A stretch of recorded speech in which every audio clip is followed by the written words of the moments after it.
Halo semuanya, selamat datang. Di video ini kita akan melanjutkan materi pembahasan sebelumnya. Di materi sebelumnya kita membahas tentang bagaimana cara melakukan simulasi jaringan menggunakan PNetLab. Kita juga sudah belajar gimana sih caranya menjalankan PNetLab ini di atas virtual machine.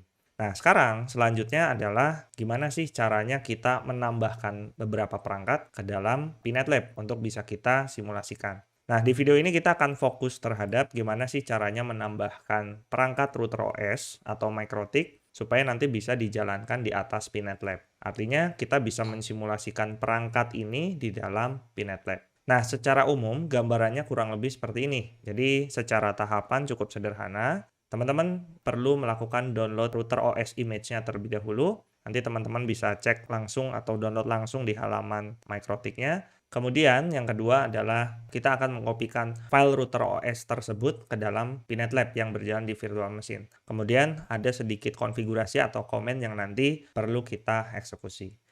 Nah, langsung saja di sini. Yang pertama, pastikan teman-teman di sini sudah menjalankan virtual machine PNetLab-nya. Jadi seperti yang di video sebelumnya, di sini pada saat kita sudah berhasil booting, ada informasi alamat IP. Alamat IP inilah yang nantinya kita gunakan untuk mengakses PNetLab secara web UI. Kita langsung saja dari yang pertama. Untuk mendapatkan image router OS, teman-teman bisa akses langsung di situs mikrotik.com. Kalian nanti bisa masuk ke menu software, kemudian download.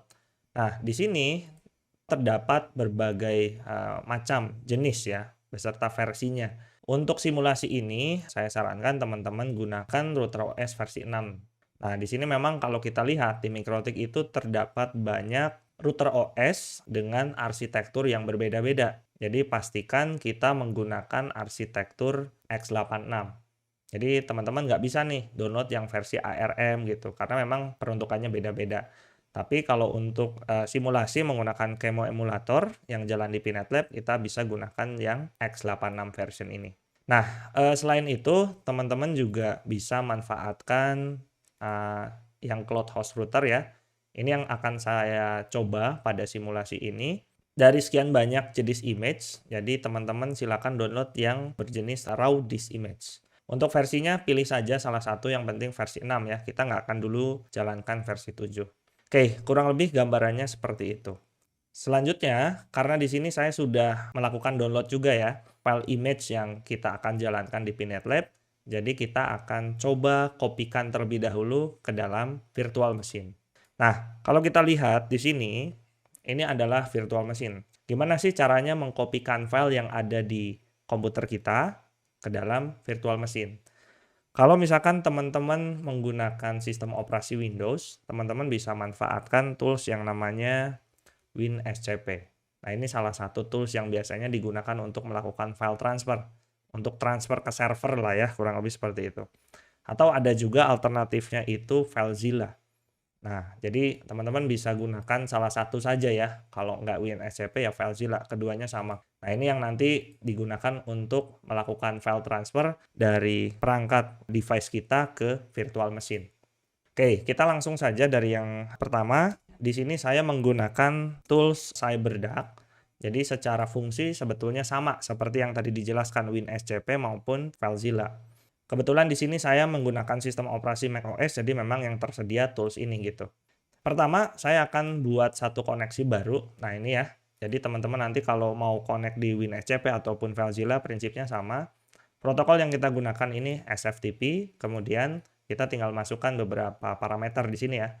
Alamat servernya kita sesuaikan dengan alamat server yang atau alamat virtual machine yang kita gunakan untuk menjalankan PNetLab.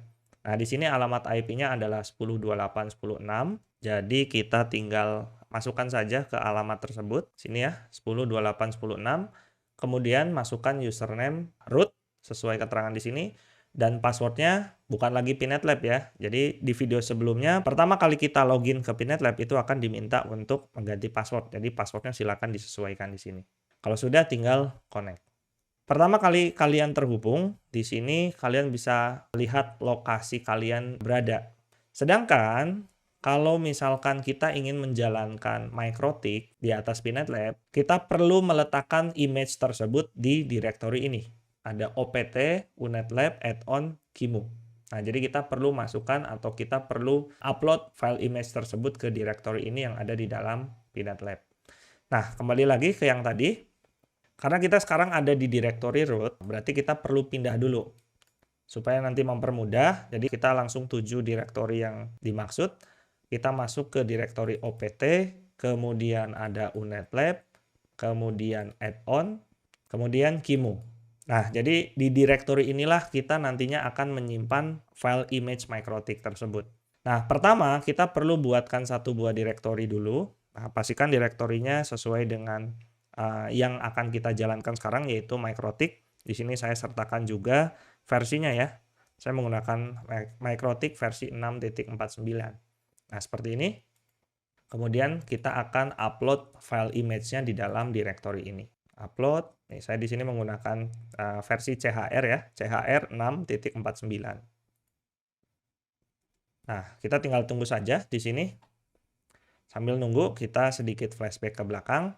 Nah, ketika filenya nanti sudah terupload, nah langkah selanjutnya adalah kita perlu lakukan fix permission supaya nanti image yang kita upload tadi itu bisa dibaca sama Pinetlab. Jadi kita cukup jalankan perintah ini saja.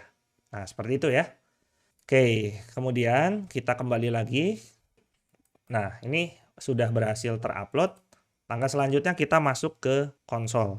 Jadi silakan kalian buka Pinetlab yang berjalan di VMware. Kita login dulu.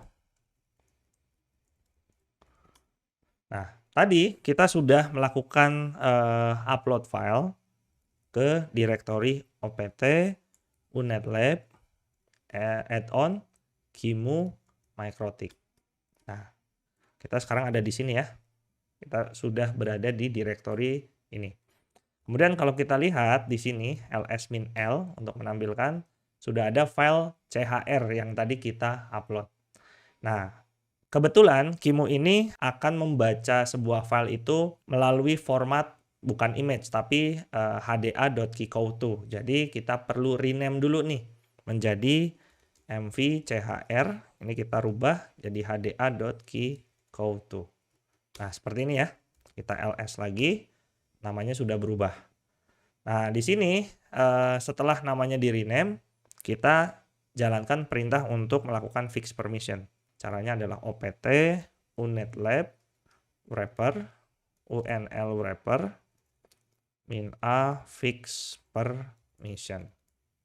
Nah, seperti ini ya. Kalau kita ls-l lagi, nah permissionnya udah oke nih. Udah clear lah, sudah berwarna hijau ya. Oke, kalau sudah sampai sini, apalagi yang harus dilakukan? Ya, kita tinggal akses web UI Pinetlab-nya. Oke, kita buka Pinetlab-nya di sini. Kebetulan di sini saya sudah buatkan satu buah lab kosong. Kalau misalnya teman-teman belum ada, tinggal buat lab baru saja di sini ya. Add new lab, kemudian berikan nama, sudah seperti itu. Di sini saya akan gunakan lab yang sudah saya buat sebelumnya, lab demo. Nah, di sini secara workspace memang belum ada perangkat yang saya jalankan. Memang kita tujuannya adalah memvalidasi kira-kira image yang sudah tadi kita upload ke dalam Pinetlab bakal tertera di sini atau enggak.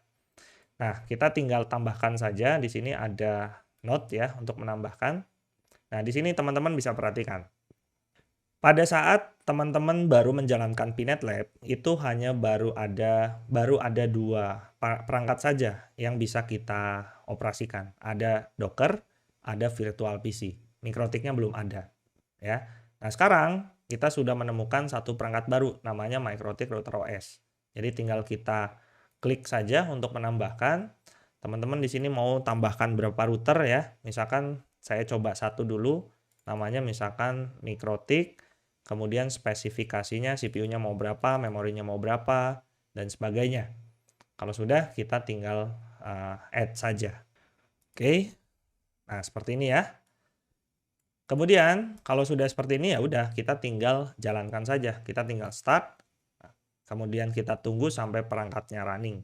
Nah, nanti saya akan coba berikan gambaran kira-kira cara mengoperasikannya gimana sih. Nah, kebetulan di sini sudah running. Jadi teman-teman silakan bisa langsung klik perangkatnya. Nah, di sini saya akan gunakan default konsol yang ada di sistem operasi saya. Nah, kurang lebih seperti ini gambarannya. Nah, di sini sudah ada halaman utama ya. Kita masukkan default user dari Mikrotik itu admin, passwordnya itu kosong. Nah, tampilannya kurang lebih seperti ini ya. Oke, di sini kita diminta mengisikan password. Oke, apa-apa kita coba dulu. Nah, kurang lebih gambarannya seperti inilah. Gimana caranya kita menambahkan dan menjalankan perangkat Mikrotik Router OS ke dalam Pinet Lab. Jadi selanjutnya ya teman-teman bisa coba untuk lakukan konfigurasi. Contoh sederhana lah, misalkan di sini saya ingin merubah konfigurasi identity, sistem identity set name, misalkan router demo. Nah, seperti ini. Jadi kurang lebih ketika udah berhasil masuk sini ya teman-teman bisa operasikan. Nah, cuma di sini saya nggak akan bahas gimana cara detail konfigurasinya, mungkin saya akan bahas di video terpisah. Intinya di video ini teman-teman sudah bisa menambahkan perangkat Mikrotik Router OS ke dalam Pinet Lab. Nextnya kita akan coba untuk tambahkan perangkat-perangkat lain yang banyak digunakan untuk melakukan simulasi jaringan. Ya, contoh misalkan perangkat Cisco menggunakan Cisco IOL agar bisa kita jalankan di sini ya. Ada perangkat router, ada perangkat switch-nya juga. Oke, kurang lebih gambarannya seperti itu. Mungkin itu saja pembahasan pada video ini. Silakan nanti teman-teman bisa coba sendiri. Terima kasih. Sampai bertemu di video selanjutnya.